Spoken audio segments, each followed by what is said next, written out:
ভাই আপনার ছোট ভাইরে দেখলাম ওইদিকে মদ খাইতেছে। হ্যাঁ কি কস? আমার ছোট ভাই মদ খাইতাছে, আই যায় দেখি গা। হাসান তুই হ্যাঁ ভাই। তুই মদ খাইতাছ? না ভাই, আমি তো মদ খাই না। আবার মিছা কথা কয়, তুই বাপের স্বপ্নটা নষ্ট করে দিতাছ জানতে। ভাই আমার হুদাই মারলো, আমি তো মদ খাই না। ওই বেটা আয় চল মত একজন মা কতটা আপন হয় যাদের মা নেই তাদেরকে জিজ্ঞেস করো। তাই আজকে দেখি এই প্রাণের প্রিয় মায়ের জন্য কয়জন লাইক সাবস্ক্রাইব করে দেয়, আর যারা মাকে ভালোবাসে না তারাই ভিডিওটা থেকে দূরে থাকো।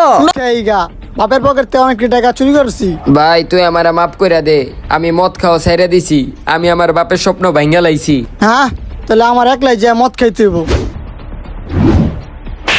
আমি আমার বাপের স্বপ্ন ভাঙ্গা লাইছি, যাই গিয়া ভাইয়ের কাছে ক্ষমা চাইগা।